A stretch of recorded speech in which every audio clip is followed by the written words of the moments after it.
బాబుజీ పాట పెట్టు పాట పెడుతున్నాను చెప్పనా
దాటి 3 కిలోలు వచ్చినా 4 కిలోలు వచ్చినా ఎవరు చెప్పరు, డైరెక్ట్గా ఓవర్లు వేసేస్తారు. ఇక ఆ 80 రైతు అనేవాడు ఆవేళ 12 సంవత్సరాల క్రితం ఒప్పందంలో జరిగిన ప్రకారం ఏమీ జరగల, అన్నీ వాళ్ళ ఇష్ట ప్రకారం జరుపుకుంటున్నారు. రైతులకు చాలా అన్యాయం జరుగుతుంది.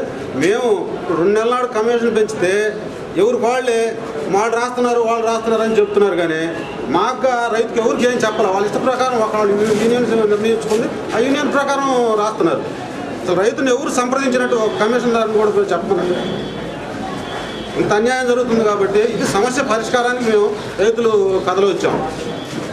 అది చాలండి. గోతాలు రావట్లేదు. ఈ 4 కిలోలు 5 కిలోలు ఈ అదనపు తారాలన్నీ తగ్గించాలా. లిమిట్ కాటా లేదు, అది లిమిట్ కాటా అసలు లేదు, వాళ్ళ ఇష్ట ప్రకారం జరుగుతుంది.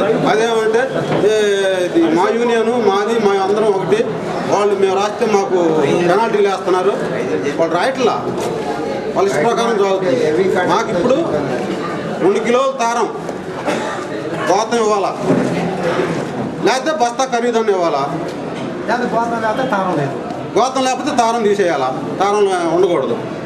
మాకు ఏ రోజు డబ్బులు ఆ రోజు ఇవ్వాలా, కమిషన్ మాత్రం ఆ 4% తీసుకోవాలా. అది మా ముఖ్యమైన.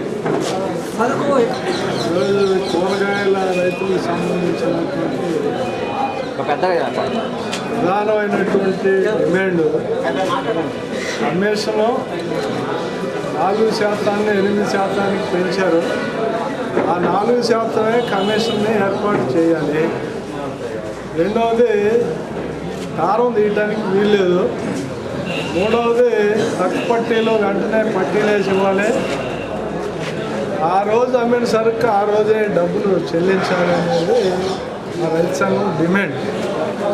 గతంలో ఇలాగే చక్కెర కాటాలు పెట్టి కమిషన్ పెంచేసి రైతులను అన్యాయంగా దోపిడీ చేస్తూ ఉంటే మేము పెద్ద పోరాటమే నడిపాం దీన్ని. ఆ రోజు అగ్రిమెంట్ జరిగింది ఎంఆర్ఓ వ్యవసాయ సంరక్షణలో. ఆ అగ్రిమెంట్ని కాలు రాసి ఇప్పుడు ఏజెంట్ వాళ్ళు ఇల్లు వచ్చినట్టు కమిషన్ పెంచుకుంటూ కూరగాయల రైతులను దోపిడీ చేసే పద్ధతిని మేము వ్యతిరేకిస్తున్నాం. అవసరమైతే రైతాంగాన్ని మిలిటెంట్ పోరాటంలో తీసుకెళ్తామని చెప్పి సందర్భంగా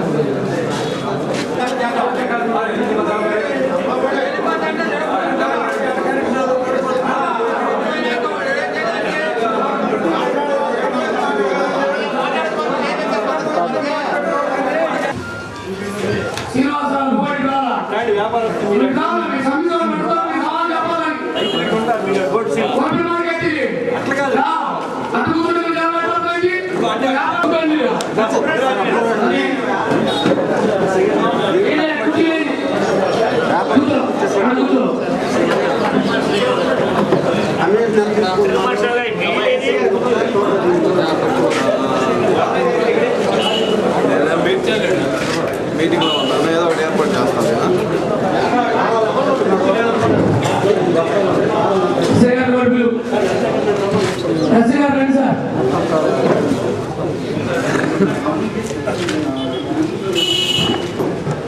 అరవై కానీ 80 అయితే 4. ఇక రైతు పొలాన్ని టాటా చేసుకుని రాలేదు. 82 వచ్చినా 83 వచ్చినా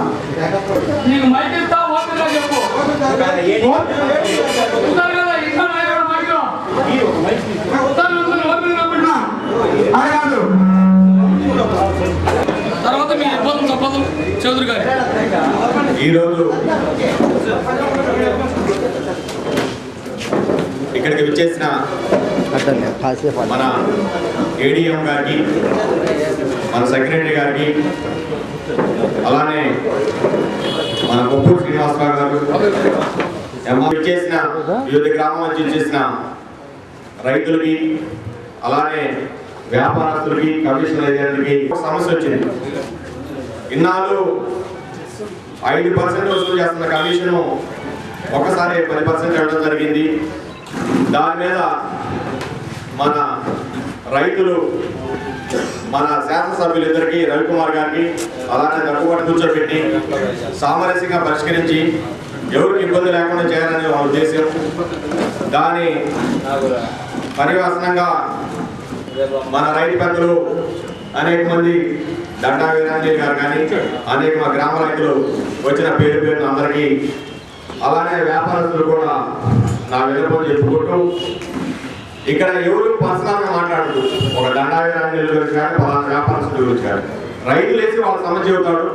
దానికి తర్వాత లేచి ఒకరు మాట్లాడేటప్పుడు ఒకరు మాట్లాడద్దు, గౌరవంగా జరుపుకోవాలి, సామరస్యంగా పరిష్కారం కావాలి. కాబట్టి మీ అందరికీ పేరు పేరున మళ్ళీ ఒకసారి నా హృదయపూర్వక నమస్కారం తెలుపుకుంటూ, రైతు వాళ్ళ సమస్య చెబుతారు, తర్వాత మళ్ళీ మీరు మీ సమస్యలు ఏదో నేను చెప్పుకుంటే దాన్ని అందరూ పెద్దలు ఏడీఎం గారి సమస్యలు కూర్చొని దాన్ని ఎటువంటి ఇబ్బంది లేకుండా మార్కెట్ని కూడా మంచి అభివృద్ధి చెందాలని ఆశిస్తూ, రైతులు కూడా మంచి గిట్టుబాటు రేటు రావాలి ఆశిస్తూ, ఎటువంటి ఇబ్బందులు లేకుండా చేసుకోవాలనే ఉద్దేశంతో ఈ సభ పెట్టడం జరిగింది. కాబట్టి మీరు ఎవరు పర్సనల్గా పేర్లు పెట్టి మాట్లాడదు, నా హృదయపూర్వక విన్నపం అన్నమాట అది. కాబట్టి నాకు ఈ అవకాశం ఇచ్చిన పెద్దలకు నమస్కారం తెలుపుకుంటూ జరుగుతుంది. సోదరులకు, సభకు ఇచ్చేసిన పెద్దలకు, మీడియా ప్రతినిధులకు అందరికీ నా హృదయపూర్వక నమస్కారం. ముఖ్యంగా ఇక్కడ జరుగుతున్నది వ్యాపారం కాదు, స్వయంకృత పరిపాలన మార్కెట్లో. ఇక్కడ రైతులు ప్రయోజనం లేదు, రైతులకు అసలు భాగస్వామ్యమే లేదు మార్కెట్లో. రేటు విషయంలో కానీ, సంప్రదింపుల విషయంలో కానీ వాళ్ళ నియంతృత్వంగా వాళ్ళ యూనియన్ వాళ్ళు వాళ్ళ సాధక పథకాలే కానీ రైతు సాధక పథకాలు అసలు వాళ్ళు ఆకర్షించబడి. మేము 12 సంవత్సరాలు 15 సంవత్సరాలు అయింది. ఆ రోజు ఒక అగ్రిమెంట్ ఉంది, అది ఎంఆర్ఓ ఆఫీసులో గారి దగ్గర ఉంది. మేము మొన్న ఎర్రనీళ్ళు గారు పోయి దేవులాడాడు కానీ కనపడాల. ఆ రోజు ఎంఆర్ఓ గారి సమక్షంలో ఎస్ఐ గారి సమక్షంలో జరిగింది. ఏమని జరిగింది, అంతకుముందు బస్తాకి 4 రూపాయలు 2 రూపాయలు తీసుకుంటున్నారు. ఒకేసారి కమిషన్ చేశారు. మొదలు స్టార్టింగ్ కమిషన్ అంకురార్పణ అదే. ఈ 4 రూపాయల నుంచి ఒకేసారి కమిషన్ 5 రూపాయలని ప్రకటించారు. ఆ రోజు మాకు కమిషన్ వీలు కాదు అని మేము కొంతమంది అభ్యంతరం తెలిపితే ఆ రోజు ఎట్లనే చర్చలు పెట్టారు. చర్చలు పెట్టి ఒకరోజు రాస్తారోగా చేశాం. తర్వాత ఎస్ఐ గారు ఎంఆ గారు వచ్చి మేము దీన్ని పరిష్కరిస్తామని చెప్పారు. ఆ రోజు అగ్రిమెంట్ ఉంది అంటే, కానీ ఇప్పుడు ఆఫీసులో దొరకలేదు. ఆ రోజు మేము అగ్రిమెంట్ ఇవ్వమన్నాం. ఏమంటే మీకెందుకంటే అది మీడియేటర్ ఆయన దగ్గర ఉంటుంది అన్నారు పెద్దలందరూ. ఆయా జరిగింది ఏమని 4% కమిషన్ తీసుకోమని, పోతే బస్తాకి 2 కిలోల తాళం తీసుకోమని ఆయా చెప్పింది. పోతే రైతులకి ములాయం రాస్తారు. ములాయం అంటే ఏంది, బ్లాక్ రేటు రాస్తున్నారు కస్టమర్లు కొనేవాళ్ళు. ఆయా వాళ్ళు పట్టుకుంటున్నా చెప్పారు. ఏమని చెప్పారు, మేము 10 రూపాయలకి 10 కిలోలకి 2 రూపాయలు ఎక్స్ట్రా రాస్తాం కాబట్టి మీరు కమిషన్ ఇచ్చినా కూడా మాకు మీకే బెనిఫిట్ లేదు, మీకే ఆదాయం వస్తుంది కానీ మేము ములాయం రాయమని చెప్పారు. ఏది వ్యాపారస్తుడి దగ్గర వ్యాపారస్తుడు కొనుక్కునేవాడు అనేవాడు మార్కెట్ రేటును బట్టి కొనుక్కుంటాడు. ఎంత రేటు మీద వ్యాపారస్తుడి మీద భారం పడ్డా వాడు తగ్గించుకునే మార్కెట్ చేసుకుంటాడు అన్న వాళ్ళు కూడా చెప్తారు. వివరంగా ములాయం రాయం 4% కమిషన్ అన్నారు. అంతకుముందు చక్రం కాటాలు ఉండే అసలు అవి తీసేయాలి, అడ్డకాటాలు పెట్టమన్నాం. పెట్టారు, అడ్డకాటాలు పెట్టారు. కానీ ఆ ములాయం మాత్రం మళ్ళా 2 నెలలకే కంటిన్యూ చేశాడు. అదేమంటే మాకు ఇవ్వటం లేదు, వాళ్ళు పట్టి లేక కొడుతున్నారు ఈ మాటలు. ఈ విధంగా సమస్యలు ఆయాలు అన్ని సమస్యలే. కానీ ఆయాలు ఏడే గారు ఏదో అసలు వాళ్ళ వ్యాపారం జరగని మీరు ఇబ్బంది పడతారు అని మమ్మల్ని సమర్థించాడు. కానీ మేము కూడా దానికి ఇష్టపడ్డాం. ఎందుకంటే నష్టపోయేది మేము ఎటు చూసిన నష్టం మాదే. మీకు ఆఫీసర్లకు కానీ వ్యాపారస్తులు కానీ ఏం లేదు. వ్యాపారం జరిగితే లాస్ట్ అట్లా ఉంటుంది, వ్యాపారం జరిగితే ఏముండదు. అసలు సంబాగా పోయేది మాది. కాబట్టి ఆయా జరిగిన భయాల ప్రకారం అమలు చేయమని మిమ్మల్ని కోరుతుంది. మాకు అర్థం వద్దు. ఆయా ఏ విధంగా జరిగిందో ఆ విధంగా చేయమనండి. ఏమేమి జరిగింది చెప్పు. చెప్పాము ఇప్పుడు. ఏమేంటి? 2 కిలోలు బస్తాకు తాను అని, ఆ ములాయం లేకుండా ఆ 4% ట్యాక్స్ మీద అది కమిషన్ మీద పోయితే బస్తాకు 4 కిలోలు తారం చేస్తారు. ఎంతకు తారం 4 కిలోలు 50 నుంచి 60 నుంచి 80 దాకా అది లిమిట్ అనమాట. ఆ లిమిట్ దాటితే ఇక రైతుకి 4 కిలోలు ఉన్నా 3 కిలోలు ఉన్నా ఇక కాటా దాని మీద ముద్ర అయ్యారు, రైతు పట్టిలో రాయరు. అదేమంటే రాసిన వాళ్ళకి జుల్మానం, అందుకని మేము రాయం. కరెక్ట్గా పట్టండి. కరెక్ట్గా అంటే రైతు బాగా కాటా చేసుకున్నట్టు తీసుకొస్తానండి. 2 కిలో అయా చెప్పారు. ఏమని ఆ పైలలో ఏమని చెప్పారు, 2-3 కిలోలు అంటే మీరు ఎవరు రాయాలా, తప్పదు రైతుకి ఇవ్వాలని. ఆయా ఏమి మీకు వదిలేశారు. ఈ సమస్యలు మీరు తీరుస్తారని నేను ఆశిస్తున్నాను. నా పేరు సాంబశివరావు. ఇక్కడ వేదికను అలంకరించిన మార్కెట్ యాప్ చైర్మన్ గారికి, గ్రామ కర్మ ప్రౌఢులకి, అలాగే మన మార్కెట్ ఏజెంట్ గారికి, మన కర్మశ్రీ కార్యదర్శి గారికి, రైతు సోదరులందరితో మా యొక్క నమస్కారం. ఇక్కడ ముఖ్యంగా ఇక్కడ 1970 ఇక్కడ 4 చెందు చెట్ల కింద ప్రారంభించబడిన మార్కెట్. అందుకు ఇక్కడ మార్కెట్ లేదు. ఇవాళ ఉన్న మార్కెట్లోని వాళ్ళంతా వారితో అనుబంధంగా ఉన్న ఆ రోజు బస్తాలు మోసిన వారు కానీ, పట్టీలు రాసిన వారు కానీ, లేదా వారి అనుగుణ సంతానం కానీ, వారి బంధుమిత్రులే ఇక్కడ వ్యాపారం నిర్వహిస్తున్నారు. వీళ్ళు ఈ రోజు యొక్క వ్యాపారస్తులు ప్రతి వాళ్ళు మనకు ఆ 2 రూపాయలు చాలు, ఈ 4 రూపాయలు చాలు అంటే ఆ రోజు వాళ్ళు పెట్టిన పెట్టుబడికి ఇక్కడ జరిగే వారి యొక్క స్థితిగతులను బేరీజ్ చేసుకోమనండి. అదే మార్కెట్లో వాళ్ళ అల్లుళ్ళు బంధువులు కానీ, వాళ్ళ కొడుకులు, వాళ్ళ అల్లులే ఇలా మార్కెట్ యార్డు తీసుకొస్తున్న రైతులు వారి యొక్క స్థితిగతులను బేరీజ్ చేసుకోమనండి. వీళ్ళకి ఎందుకు గిట్టుబాటు అవుతుందో మరి వాళ్ళకి ఎందుకు గిట్టుబాటు కావట్లేదు. ఇక్కడ జరిగే యొక్క దారుణం ఏంటంటే, మన మార్కెట్ యొక్క చట్ట ప్రకారం ప్రతి కట్టు పట్టీలో 4 కాపీలు ఉండాలి. ఒక కాపీ రైతుకి ఇవ్వాలి, ఒక కాపీ కొనుగోలుదారుడికి ఇవ్వాలి, ఒకటి మార్కెట్ యార్డుకి రావాలి, ఒకటి వాళ్ళ దగ్గర ఉండాలి. దాన్ని వాడు ఆడిట్ చేసేదాకా 2 సంవత్సరాల పాటు వాళ్ళ దగ్గర ఉంచాలి. కానీ వీళ్ళు అవలంబిస్తున్న ద్వంద్వ విధానాల వలన 2 పుస్తకాల యొక్క విధానం అవలంబించి అక్కడ కొనుగోలుదారుడికి ఒక పుస్తకంలో రాస్తున్నారు, రైతుకి ఒక పట్టీ ఇస్తున్నారు. వాళ్ళు ఎంత దాని మీద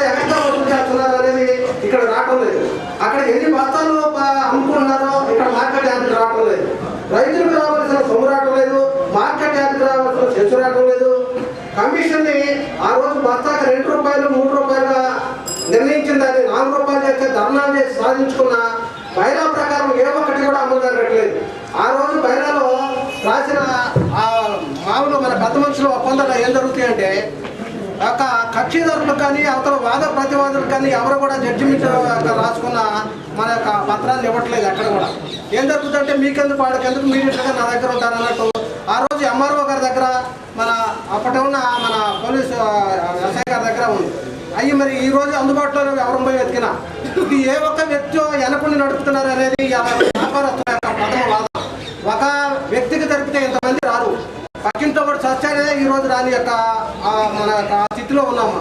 ఇంతమంది యొక్క కడుపు మంటని అంటే బిల్లు గంట కట్టేవాళ్ళ వీళ్ళందరూ ఎక్కడో ఉన్నారు కానీ బిల్లు మంట గంట కట్టేవాళ్ళ కోసం ఎదురు చూస్తూ ఉన్నారు. పోతే ఇప్పుడు మా యొక్క ప్రధాన డిమాండ్లు ఏంటంటే ఆ రోజు రాసుకున్న ప్రకారం 4% కమిషన్కే కట్టుబడి ఉండాలని, రైతుకి ఎక్కడ చేతికి కాటా చేసుకొచ్చే పరిస్థితి ఉండదు కాబట్టి అతను తీసుకొచ్చిన దానికి ఇంకోసారి జరగకుండా చూడమని చెప్పగలిగే కానీ అతను 79 కిలోలు తీసుకొచ్చాడు, తర్వాత 10 కిలోలు ఉంటే ఆ పట్టీలు అసలు రాయట్లేదు, ఆ 70 రాస్తారు. అదే పచ్చిమిర్చి బస్తాకు వచ్చి 59 వస్తే 3 కిలోలు అక్కడి నుంచి పైన వస్తే 4, 5 వాళ్ళు ఇష్టం వచ్చినట్టు రాసుకుంటున్నారు. పైగా అర్ధరాత్రి కాడ సెటిల్మెంట్ జరుగుతున్నాయి. ఆ సెటిల్మెంట్ తెల్లగాయలు కోట అంటాడు, నల్లగాయలు కోట అంటాడు, ఎర్రగాయలు కోట అంటాడు. తెల్లారి మనం ఇక్కడ కాటా వేసుకోవటమే కానీ వాళ్ళు పట్టీలు రాసుకొచ్చిన ప్రకారం మనం తీసుకోవటమే. ఆ రైతుకి ఇక్కడ ఆ రేట్ అనేది తెలియట్లేదు. పైగా ఇన్ని కిలోలు దారాలు తీసేటప్పుడు మన ఖాళీ బస్తాలు 15-20 రూపాయలు పెట్టి మనం కొంటున్నాం. ఆ యొక్క బస్తాకు రేటు కట్టి ఇవ్వటం లేదు. కాబట్టి బస్తాకు రేటు కట్టియాలని, 2 కిలోల ప్రకారం దారం తీసుకోవాలని, 4% ప్రకారం వాళ్ళు కమిషన్ తీసుకొని ఆ రోజు లేదు ఇక్కడ ఉన్న పరిస్థితుల్లో వీలు కాకపోతే మరుసటి రోజైనా సరే మనకు పేమెంట్ ఇవ్వాలని మన యొక్క ద్వంద్వ విధానాలుగా రైతు ప్రతినిధులతో వాడు ఏదైనా ఒక సమస్య జరిగినప్పుడు ఏం చెప్తున్నారంటే మేము కమిటీ చెప్పింది ఆ కమిటీకి భిన్నంగా కనుక మేము కనుక ప్రవర్తిస్తే మాకు 500 రూపాయలు జులమాను 1000 రూపాయలు జులమాను అంటున్నారు. ఆ కమిటీ ఎవరు నిర్ణయించారు, ఎవరు తీసుకుంటున్నారు? మొన్న 4 నుంచి 5 చేశారు, 5 నుంచి 8 చేశారు. ఆ రోజు డబ్బులు కావాలంటే 10% కూడా వసూలు చేసిన తార్కాణం ఉంది 10 రోజుల నుంచి మన మార్కెట్. ఆ కమిటీ అంటే మార్కెటింగ్ కమిటీ అనుకుంటున్నారు రైతులు. వాళ్ళలో వాళ్ళు నలుగురు చీకటి బస్తాల చాటుకుపోయి మాట్లాడుకున్న కమిటీ అనుకుంటుంది. వాళ్ళు బస్తాల చాటుకుపోయి మార్కెట్ కమిటీలో నిర్ణయాలు తీసుకొని దాన్ని రైతుల మీద కమిటీ నిర్ణయించింది. 80 మనం 79 పైన వచ్చిన కనుక మేము కనుక పట్టీలో రాస్తే మాకు 1000 రూపాయలు జుర్మానా అంటున్నారు. ఆ 1000 రూపాయలు జుర్మానా వేసిన కమిటీ ఎవరు? లేదు రైతు ప్రతినిధులను మీరు కూర్చొని ఎవరు మాట్లాడుకున్నారా? లేదు ఇలా సమిష్టి నిర్ణయం జరిగిందా? మీ స్వలాభం కోసం మీరు తీసుకున్న నిర్ణయాన్ని మేమెలా స్వాగతించగలం? ఈ అడిగితే అవి పలానా వ్యక్తి రెచ్చగొట్టాడు, లేదు పలానా వ్యక్తి తీసుకొస్తున్నాడు. ఇది అందరి సమస్యలు కాదా? మీ నలుగురి సమస్యలు దాదాపు కొన్ని వేల మంది ఉన్నారు ఇక్కడ. వేల మంది యొక్క కష్టాన్ని మీరు దోచుకుతుంటూ మీ నలుగురు ఏళ్ల మీద ఎవరి మీద నాపాటాలు వేస్తున్నారు. కాబట్టి మీ రైతు ప్రతినిధులు కూడా మీరు మా అందు సానుకూల దయ ఉంచి నలుగురికి పట్టడి అన్నం పెట్టేవాడు రైతు, నలుగురి దగ్గర దోచుకొని తినేవాడు వ్యాపారస్తుడు. ఎవరైనా నువ్వు చేయని నేను చేయని ఎవరైనా. కాబట్టి రైతుల యొక్క దీనస్థితిని కూడా ఆలోచించి 100 రూపాయలు పెట్టుబడి పెట్టి 110 రూపాయలు కనుక పొందితే రైతు ఎంతో సంతోషిస్తాడు. అదే వ్యాపారస్తుడు 100 పెట్టి 100 కావాలని ఆకర్షిస్తాడు. ఏ వ్యాపారస్తులు కానీ ఏందని కానీ. కాబట్టి రైతుల యొక్క దీనస్థితిని ఆలోచించి ఇక్కడ ఉన్న పెద్దలు వ్యాపారస్తులు అందరూ కూడా మా యొక్క 4 ప్రధానమైన డిమాండ్ అందుబాటు కమిషను, ఖాళీగోతానికి యొక్క రేటు కట్టి ఇవ్వటము, ఆ వచ్చిన కాటాన్ని యాజిటీజ్గా చేసుకునే నిర్ణయం ఒకటి. మరి ఆ రోజు కానీ మరుసటి రోజు కానీ మాకు ఐక్యూపీ ఏర్పాటు చేయవలసిందని ఇక్కడ ఉన్న అధికారులని వ్యాపారస్తులని మేము చేతులు మోడ్చి వినమ్రంగా మిమ్మల్ని అందరూ కోరుకుంటున్నాం. జిల్లా ఉపాధ్యక్షుడే కందిమడి రామకోటేశ్వరం.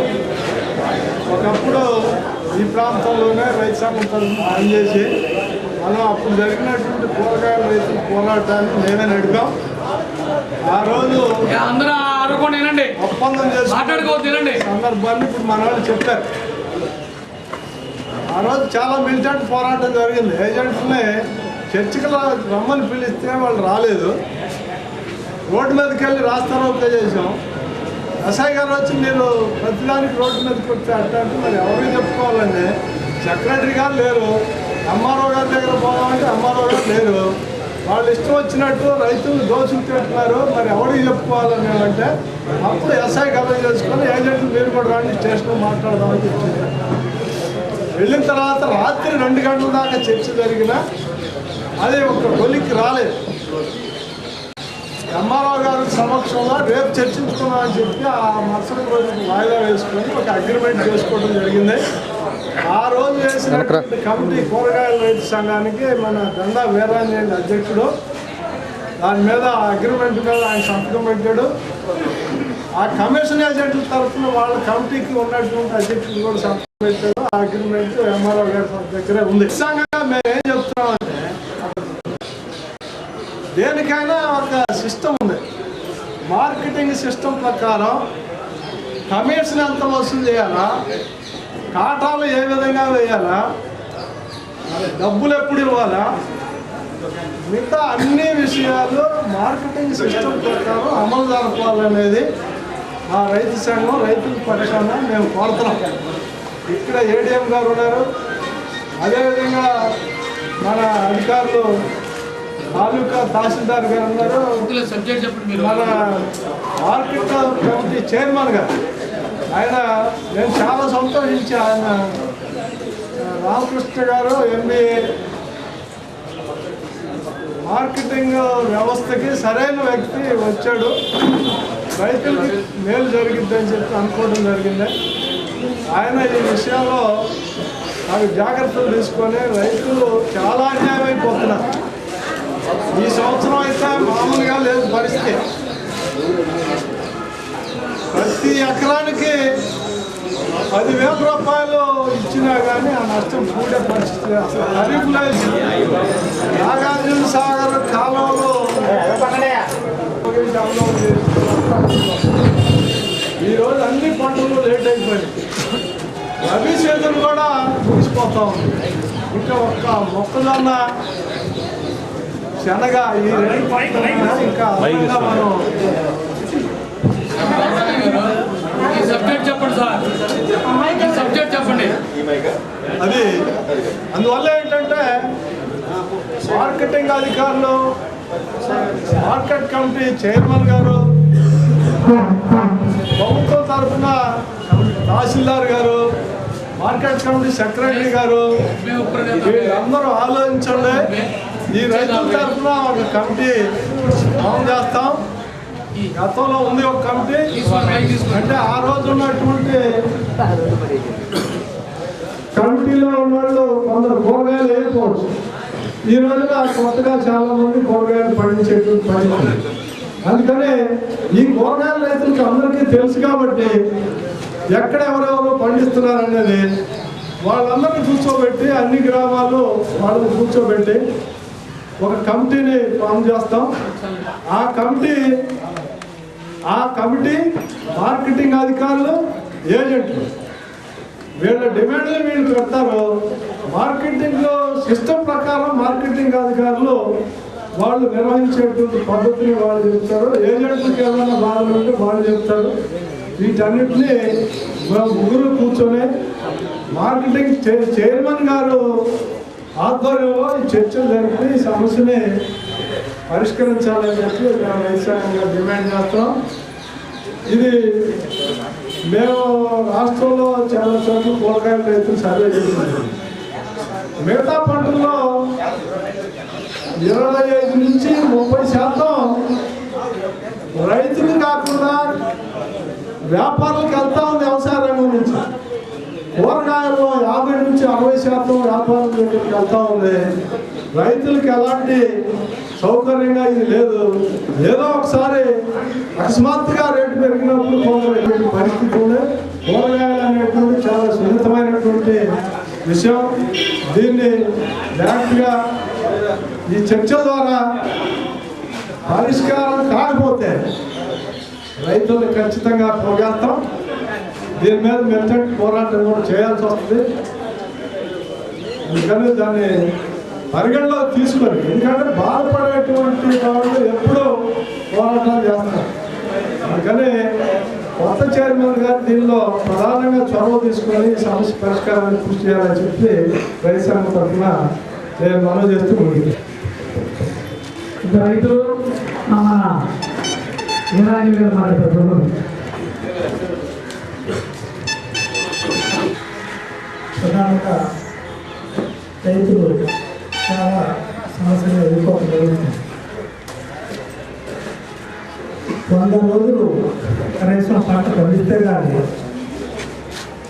తర్వాత లాభాలు నష్టము అనేది పెట్టుబడి కనీసం 50,000 నుంచి ₹1,00,000 దాకా పరిధిని బట్టి పెట్టుబడి పెట్టిన తర్వాత కానీ రైతుకి లాభాలు అనేది మరి నష్టాలు అనేది తెలిసే పరిస్థితి ఉంటుంది.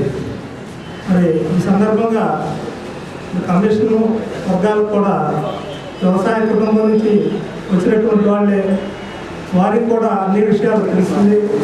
వాళ్ళు కూడా కూరగాయలు పండిస్తారు, మిర్చి పండిస్తారు, పత్తి పండిస్తారు. మరి ఇక్కడ ఉన్నటువంటి ప్రతి వాళ్ళు కూడా అందరూ తెలియని విషయమే కాదు. మరి ఈరోజు ప్రధానంగా రైతులు ఎదుర్కొనే సమస్యలని సామరస్యంగా మరి వాళ్ళు పరిష్కారానికి దోహదపడేలా ఉండాలని మరి ఆశిస్తూ ఉన్నాం.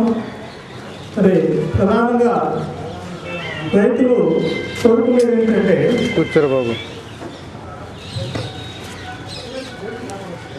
మార్కెట్కి వచ్చే సరుకులు గోరుచిక్కుడు ఇట్లా కొన్ని కూరగాయలు, మునగ వంటి కూరగాయలు, మిర్చి, మరి కొన్ని రకాలైనటువంటి తరుగు రానటువంటి కూరగాయలు ఎన్నో ఉన్నవి. వాటిని ఆ తరుగు రానటువంటి వాటిని పూర్వం ఏదైతే ఒప్పందం ప్రకారం జరిగిందో ఆ ఒప్పందం ప్రకారం జరగాలని చెప్పి మరి విన్నవించుకుంటా ఉన్నాం. ప్రధానంగా మనకు జరుగుతుంది ఏంటంటే వివిధ ప్రాంతాల నుంచి చాలా దూరాల నుంచి రైతులు సరుకులు తీసుకుని వస్తుంటారు. ఎవరికి తెలియదు, ఒకరినొకరు నేను ఈ రోజుకి వస్తాను లేకపోతే మరిన్ని వస్తాయి అనేది ఎవరికి తెలియదు. ఈ సందర్భంగా ఏంటంటే ఒకేసారి కొన్ని 100 బస్తాలు మార్కెట్లో రైతులు కొనుగోలు చేసుకుంటే మిగిలిపోయిన సరుకులు ప్రధానంగా ఉంటుంటాయి. వీటికి మార్కెట్ యాడ్ తరఫున ఈ కోల్డ్ స్టోరేజ్ కూరగాయలకు సంబంధించి కోల్డ్ స్టోరేజ్ నిర్మాణం ఏదైనా చేపట్టి చేసినట్లయితే కొంత ఆ ఒడిదుడుకుని తట్టుకోవడానికి ప్రధానంగా వీలుంటుంది. మార్కెట్ని సమతుల్యంగా ఉంచడానికి కూడా దోహదపడుతుంది. తర్వాత రైతులు అనేక రకాల దూర ప్రాంతాల నుంచి కొన్ని 100 కిలోమీటర్ల మార్కెట్ కేంద్రంగా 100 కిలోమీటర్ల వ్యాసంలో రైతులు దూరాన్ని నుంచి వస్తూ ఉంటారు. కొన్ని సందర్భాల్లో ప్రత్యేక పరిస్థితుల్లో వర్షాలు కురిసి వాళ్ళు రైతులు ఎక్కడికక్కడికే నడిచి వాళ్ళు తెచ్చుకున్న సెల్ ఫోన్ కానీ, డబ్బు కానీ, మరి ఇతర పత్రాలు సంబంధించి ఏదైనా కాగితాలు మొత్తంలో తడిచిపోవడం జరుగుతుంది. కాబట్టి